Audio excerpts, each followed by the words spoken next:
Right now, as you're listening to my voice, there's something beautiful happening inside your mind. You're understanding these words without stopping to translate each one back to your native language.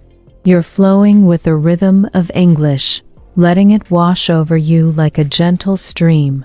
But I know that when it comes time for you to speak, everything changes.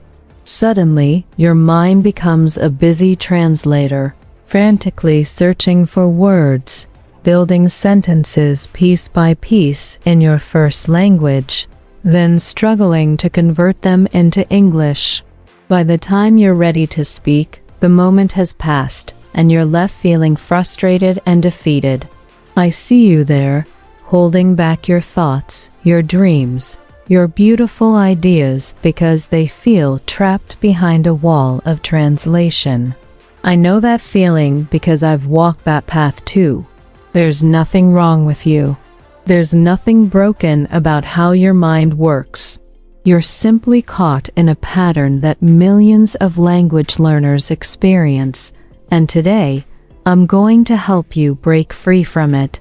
Imagine for a moment what it would feel like to open your mouth and have English flow out naturally, like water from a spring. Picture yourself in conversation, not searching for words, not building sentences in your head first, but simply expressing your heart directly in English. This isn't a fantasy. This isn't something reserved for people who are more talented or smarter than you. This is your birthright as a human being capable of connecting through language. Learning to think directly in English is like learning to dance. At first, you count the steps, you think about where to put your feet, you worry about the rhythm. But eventually, the music moves through you, and you become one with the dance. Your body knows the steps without your mind having to direct every movement. This is exactly what happens when you learn to think in English instead of translating. Today, I'm going to take you on a journey that will transform how you approach English forever. We're not going to focus on grammar rules or vocabulary lists. We're not going to worry about perfection or making mistakes. Instead, we're going to reconnect you with the natural way your brain actually wants to learn language. We're going to help your mind create new pathways, new habits, new ways of processing thoughts that bypass translation entirely. By the end of our time together, you'll understand why translation slows you down, how to create an English-thinking environment in your own mind, and most importantly, you'll have practical tools you can use starting today to begin thinking and speaking more naturally. You'll discover that the voice inside your head can speak English just as easily as it speaks your native language. This journey requires gentleness with yourself. It requires patience and self-compassion. Most of all, it requires you to trust that your mind is far more capable than you've been led to believe. You don't need to force this process. You simply need to create the right conditions and allow your natural language abilities to flourish. So take a deep breath with me. Feel your shoulders relax. Let go of any pressure you've been carrying about speaking English perfectly. Today is about freedom. Today is about discovering the English voice that already exists within you, waiting patiently to be heard. The first thing I want you to understand is that translation isn't your enemy. Translation is actually a sign that your brain is working beautifully, doing exactly what it's been trained to do. When you learned English in school, you learned it through your native language. Every new word was explained in your first language. Every grammar rule was compared to the grammar of your mother tongue. Your mind built a bridge between the two languages, and now it's simply using that bridge every time you want to speak. But here's what nobody told you. That bridge, while useful for learning, can become a bottleneck for speaking. Think of it like this. Imagine you're trying to get from your house to a friend's house across town. You could take the long route that goes through the center of the city, with all its traffic lights, construction, and delays. Or you could learn the back roads that take you directly to your destination. Translation is like going through the busy city center. Direct thinking in English is like taking those smooth, peaceful back roads. The beautiful truth is that your brain already knows how to create these back roads. When you were a baby learning your first language, you didn't translate anything. You heard sounds, you associated them with feelings and experiences, and gradually those sounds became thoughts. The same process that created your native language thinking can create English thinking too. Right now, I want you to try something with me. Don't think about it too much, just follow along. Look around you and simply notice what you see.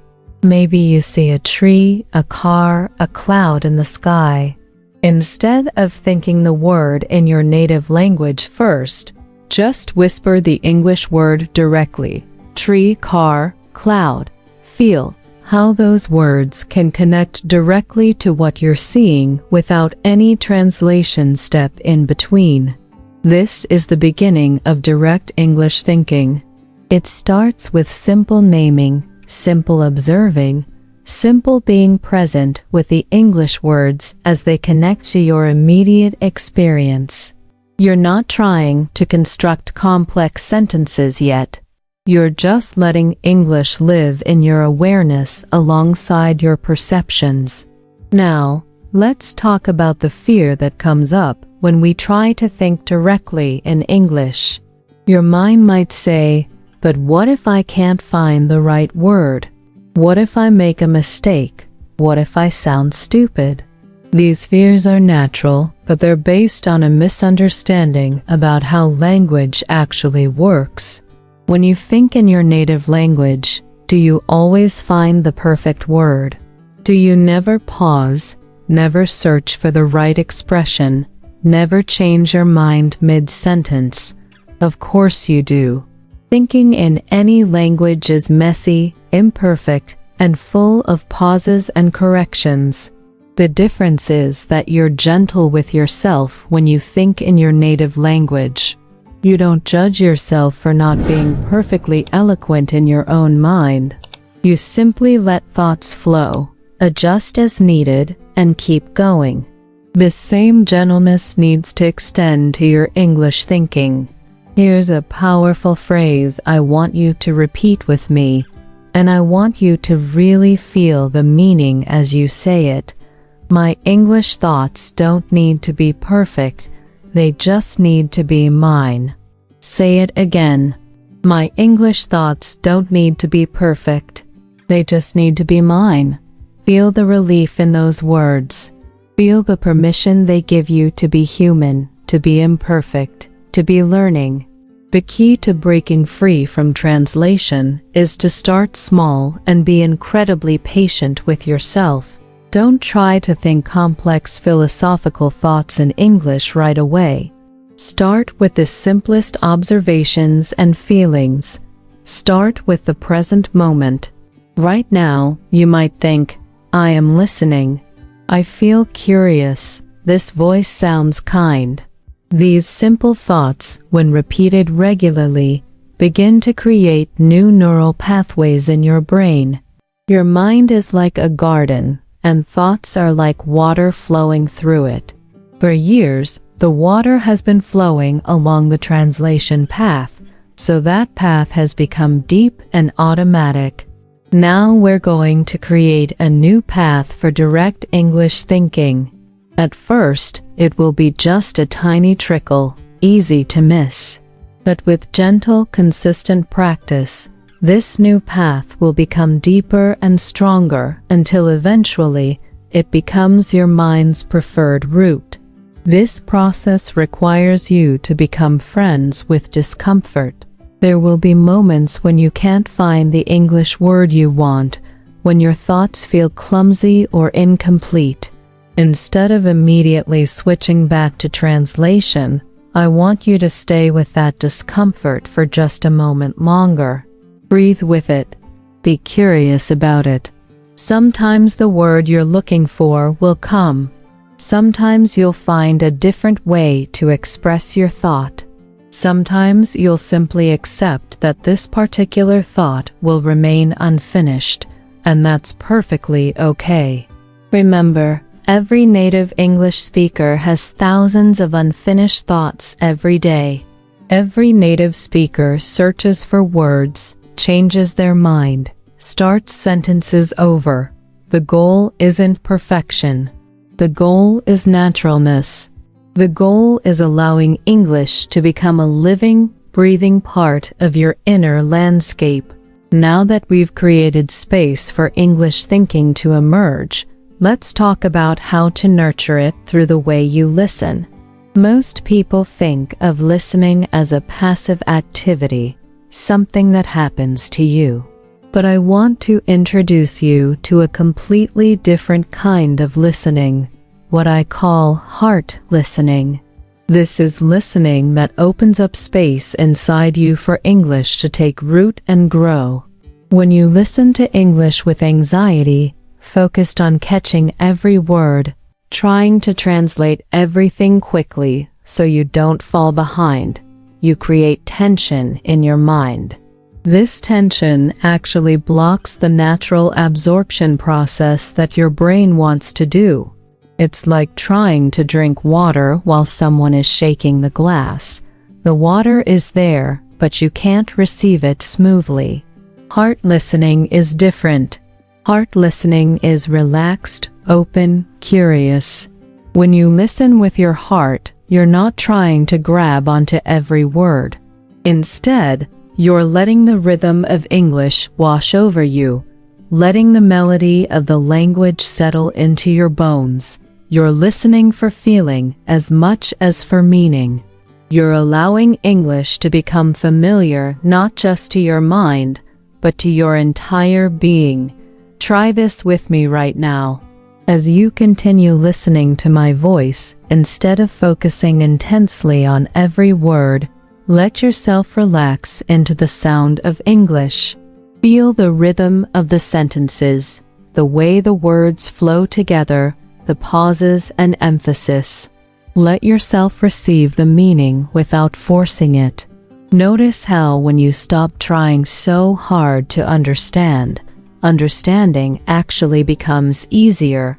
This relaxed way of listening creates the perfect environment for direct English thinking to develop. When your mind isn't tense and effortful, it can begin to mirror the patterns it's hearing. Your internal voice starts to pick up the rhythm and flow of English naturally, without conscious effort. Now, let's begin practicing simple English thoughts throughout your day. I'm going to give you some phrases that you can use as you go about your normal activities. Don't worry about whether they're grammatically perfect or whether a native speaker would say them exactly this way. These are practice thoughts, meant to help your mind get comfortable thinking in English. When you wake up in the morning, instead of thinking your first thoughts in your native language, try these English thoughts. I am waking up now. My body feels rested. What a peaceful morning. Don't translate these from your native language. Just let them be your direct response to the experience of waking up. As you brush your teeth, think, I am taking care of myself. This toothbrush feels good. My mouth feels fresh and clean. Let these thoughts arise naturally from the activity itself, not from translation. When you're making breakfast, try, I am hungry. This food smells wonderful. I am grateful for this meal. Again, don't construct these sentences in your native language first. Let them emerge directly from your experience of preparing and eating food. The key is to connect English thinking with physical sensations and immediate experiences. When you ground English thoughts in what you can see, hear, smell, taste, and touch, they bypass the translation center of your brain and connect directly to your experience. As you walk outside, think, "The air feels cool on my skin. I can hear birds singing. The sky looks beautiful today." These aren't complicated thoughts, but they're creating powerful connections between English and your direct experience of life. During conversations with others, even if you're speaking in your native language, try to have a little English commentary running in the background of your mind. Nothing complex, just simple observations. "This person seems happy. I like their smile. This conversation feels good." You're not trying to translate the conversation into English, just adding a gentle English voice to your awareness.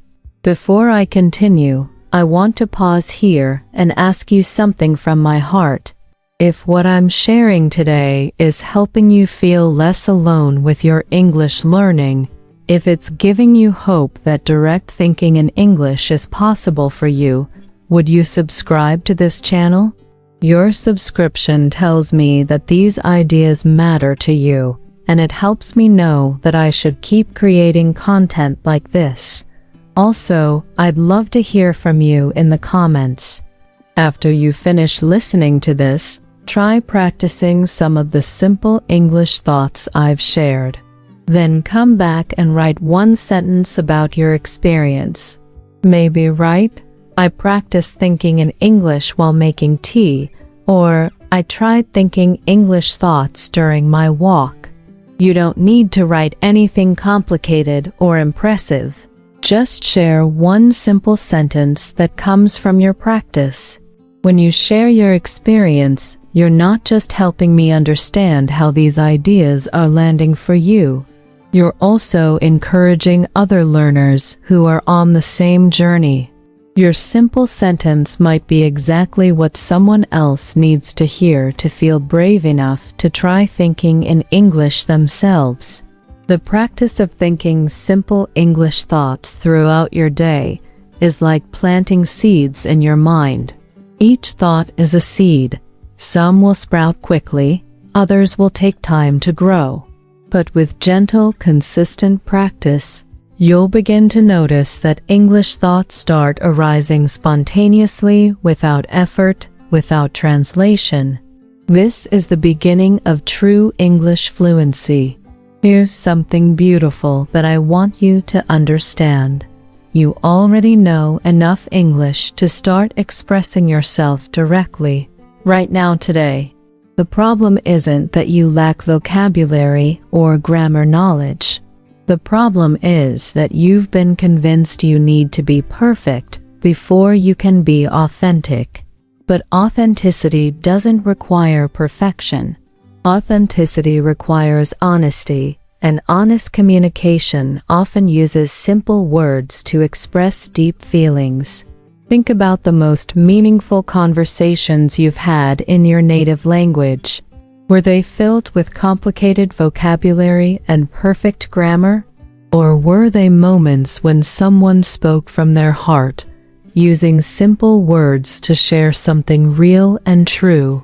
The power of communication lies not in complexity, but in genuine connection.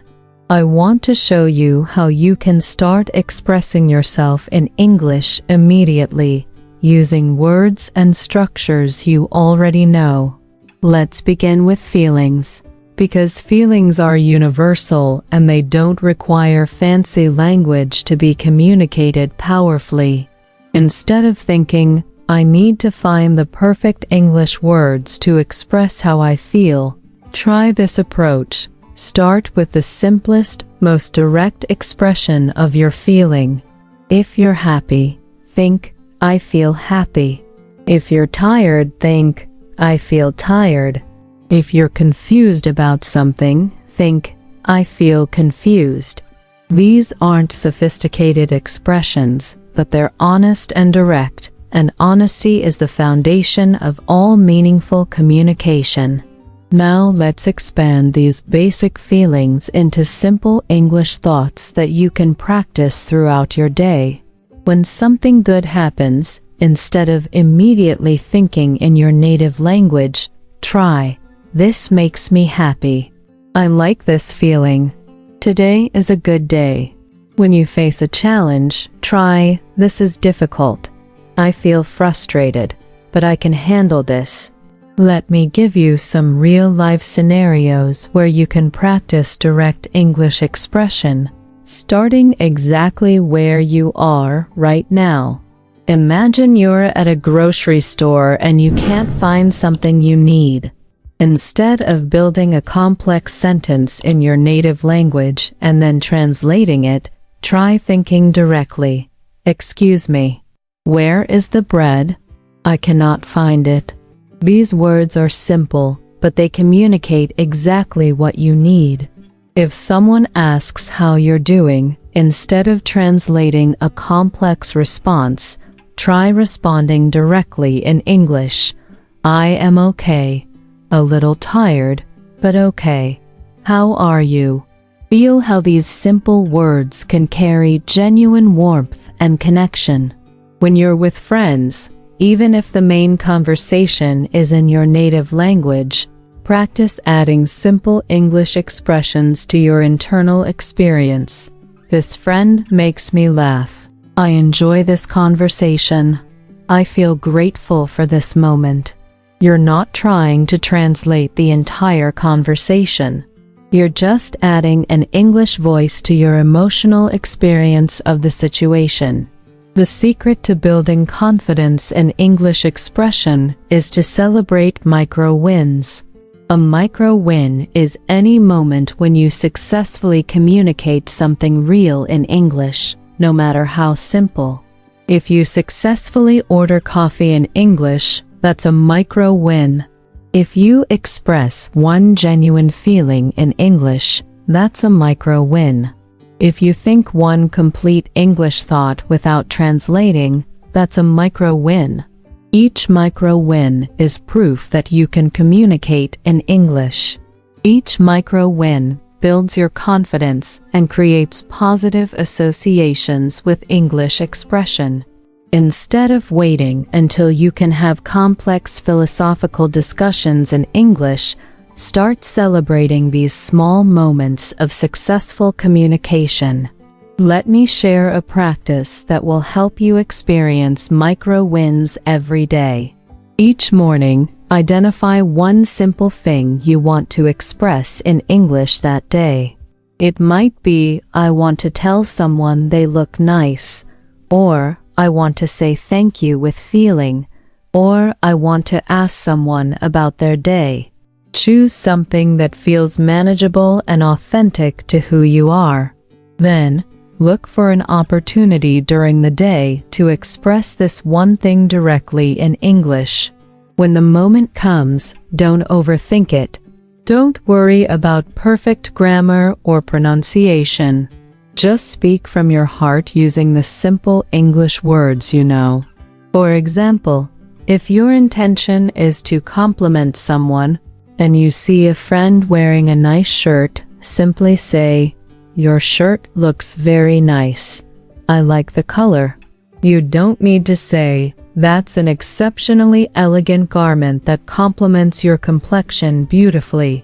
Simple, honest words carry more warmth than complicated ones. If your intention is to express gratitude and someone helps you with something, try, "Thank you so much. That was very kind. I appreciate your help." Feel how those simple words can communicate deep appreciation. The practice of daily micro-expressions in English will gradually build your confidence and fluency. You'll start to notice that expressing yourself in English becomes less scary and more natural. You'll discover that people respond positively to authentic, simple communication, even when it's not perfect. But here's the most important part. Be incredibly gentle with yourself during this process. There will be moments when you stumble, when you can't find the words you want, when you feel awkward or embarrassed. These moments are not failures. They're part of the learning process. Every native speaker has awkward moments, stumbles over words, and sometimes can't express exactly what they mean. When you have one of these challenging moments, instead of thinking, "I'm terrible at English," try thinking, "I'm learning English," and learning includes stumbling sometimes. This shift in perspective protects your confidence and keeps you moving forward. Remember, the goal isn't to sound like a native speaker immediately. The goal is to become comfortable expressing your authentic self in English, starting with simple, honest communication and gradually expanding your ability to share more complex thoughts and feelings. Now we come to one of the most vulnerable aspects of speaking English without translation, actually using your voice. I know that for many of you, this is where the fear becomes most intense. It's one thing to think in English privately in your mind, but speaking out loud makes your English learning visible to others, and that can feel terrifying. But I want to share something with you that might shift your perspective entirely. Your voice speaking English doesn't need to sound like anyone else's voice. It doesn't need to sound like an American actor or a British news presenter. Your English voice needs to sound like you speaking English. There's a profound difference between trying to imitate someone else's voice and allowing your own voice to express itself in English. Think about this. When you speak your native language, your voice carries your personality, your emotions, your unique way of seeing the world. The same thing can and should happen when you speak English. The goal isn't to become a different person when you speak English. The goal is to become yourself, expressed through English. This is why I want to introduce you to what I call soul pronunciation. Soul pronunciation isn't about perfecting every sound according to a dictionary. It's about speaking English in a way that feels authentic to who you are, while still being clear and understandable. It's about letting your personality shine through the English words you speak. Here's how to practice soul pronunciation. Start by listening to English not just with your ears, but with your whole body. When you hear English speakers, don't just focus on the individual sounds they make. Pay attention to the emotion in their voice, the rhythm of their speech, the way they pause and emphasize certain words to convey meaning. Now, when you practice speaking English, don't try to copy the exact accent or pronunciation of native speakers. Instead, focus on capturing the emotional tone and rhythm while using your own natural voice. If you're expressing happiness, let genuine happiness come through your English words. If you're sharing something serious, let that seriousness be present in your English voice. Let me guide you through a practice right now. I'm going to give you some sentences to repeat, but I don't want you to focus on making them sound exactly like I do. Instead, I want you to speak them with your own authentic emotion and intention. First, let's practice expressing appreciation. Say with me, "Thank you for your kindness. It means a lot to me." Don't worry about whether your pronunciation is perfectly American or British. Focus on letting genuine gratitude come through your voice as you speak these English words. Now, let's practice expressing curiosity. Say, "I'm interested in learning more about this. Could you tell me more?" Again, let genuine curiosity guide your voice, regardless of any accent you might have. Let's try expressing encouragement. You're doing really well. I believe in you. Feel the warmth and support you want to communicate, and let that feeling shape how you speak these English words. This practice of soul pronunciation will help you develop confidence because you're not trying to be someone else when you speak English. You're simply being yourself, using English as your means of expression. But let's also address the technical aspects of pronunciation that will help you be clearly understood. The most important thing isn't having a perfect accent, but making sure your communication is clear.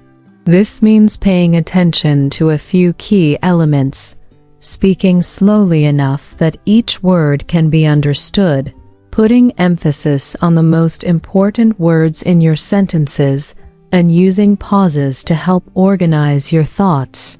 When you speak quickly in English, especially when you're nervous, your words can run together and become difficult to understand. Instead, practice speaking slowly and deliberately. This isn't just better for your listeners. It's better for you because it gives you time to think directly in English instead of rushing to translate. Here's a powerful technique for building pronunciation confidence. Record yourself speaking English, but don't focus on criticizing what you hear.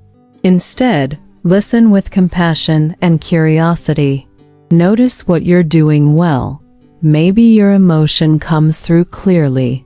Maybe certain words sound very natural. Maybe your rhythm is pleasant to listen to. Then, gently notice areas where you could be clearer and practice those specific sounds or words. But always balance this practice with appreciation for what you're already doing well. Your English voice is developing, and development takes time and patience. I also want to encourage you to practice speaking English to yourself regularly. Talk to yourself while you're cooking, walking, or doing other daily activities. This private practice helps you become comfortable with the sound of your own English voice without the pressure of communicating with others. When you talk to yourself in English, don't worry about having profound conversations. Simple commentary on your daily life is perfect. Now I'm making breakfast.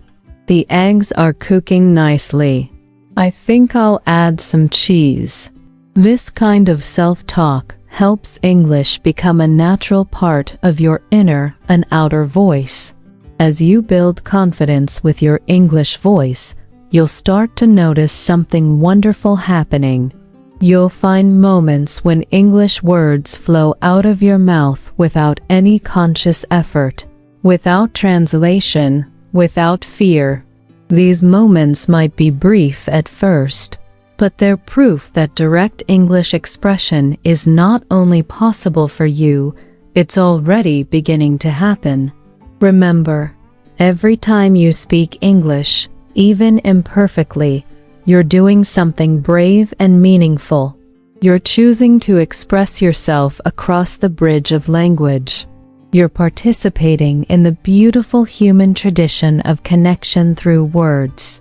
Your English voice, exactly as it is right now, has value and deserves to be heard. As we come to the end of our time together today, I want you to take a moment to appreciate something remarkable that has just happened. For the past several minutes, you've been listening to English, understanding English, and thinking about English concepts without constantly translating. Your mind has been flowing with the rhythm of English naturally.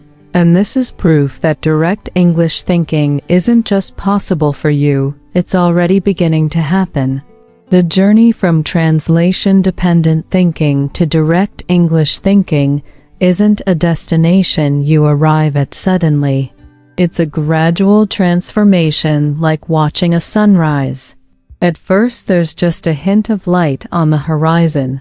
Then slowly, gradually, the sky becomes brighter until suddenly you realize the sun has risen and the day has begun. Your English thinking will develop in the same gentle, natural way. There will be days when direct English thinking feels easy and natural.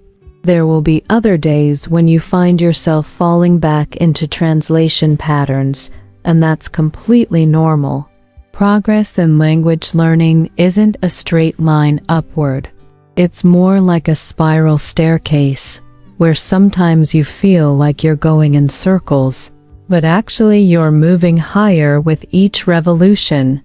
I want you to remember that learning to think in English is not about becoming a different person.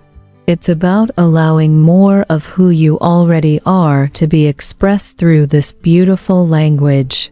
Your thoughts in English don't need to be profound or complex to be valuable. Your simple, honest English thoughts are just as meaningful as any native speaker's complex expressions. Every time you think "I am tired," instead of translating from your native language, you're succeeding. Every time you look at something and think its English name directly, you're succeeding. Every time you express a simple feeling in English without translation, you're succeeding. These small moments of direct English thinking are building blocks for the fluency you dream of. Let me share with you some affirmations that I want you to carry with you as you continue this journey. These aren't just words to memorize. They're truths about your English learning journey that I want you to feel deeply. Say these with me and really let them sink into your heart. I am not behind in my English learning. I am exactly where I need to be. My English thoughts don't need to be perfect. They just need to be honest. Every time I think directly in English, I am getting stronger. My English voice deserves to be heard exactly as it is. I am not trying to become a native speaker. I am becoming myself, speaking English. These affirmations can become companions on your English learning journey. When you feel frustrated or discouraged, come back to these truths. They will remind you that your progress is valuable, your efforts matter, and your English voice has worth. I want to encourage you to make direct English thinking a daily practice, but I also want you to be gentle with yourself about it. Don't turn this into another source of pressure or self-criticism.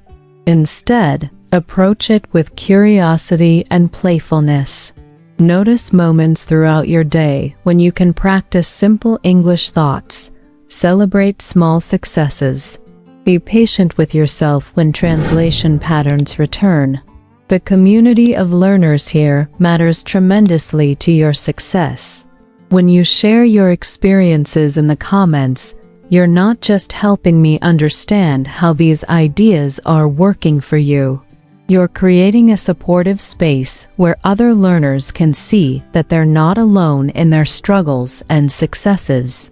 So please, take a moment after you finish listening to write one sentence in the comments about your experience today. Maybe write about one English thought you practiced, or one moment when you noticed yourself understanding without translating, or simply how this conversation made you feel. Your contribution to our community is valuable, no matter how simple it might seem. I also want to ask you to subscribe to this channel if today's message resonated with you. When you subscribe, you're telling me that these ideas matter to you, and it helps me continue creating content that serves your English learning journey. More importantly, you become part of a community of learners who are all working toward the same goal: authentic, confident English expression. As you go forward from here, I want you to remember that learning English is ultimately about expanding your ability to connect with others and express your authentic self. It's not about perfection or impressing anyone. It's about communication, connection, and the joy of expressing your thoughts and feelings in a new language. The path from translation thinking to direct English thinking is a sacred journey. You're not just learning a new skill. You're developing a new way of being in the world.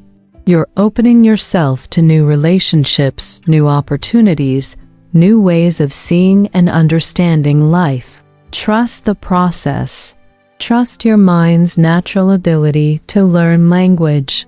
Trust that with gentle, consistent practice, direct English thinking will become as natural as breathing. And most of all, trust yourself. You have everything you need within you right now to succeed in this journey. Thank you for spending this time with me today. Thank you for your courage in learning English, for your willingness to grow and change, for your commitment to expressing yourself more fully through this language. Your English learning journey matters, and I'm honored to be a small part of it. Keep practicing, keep being gentle with yourself, and remember, your English voice is already beautiful, exactly as it is right now.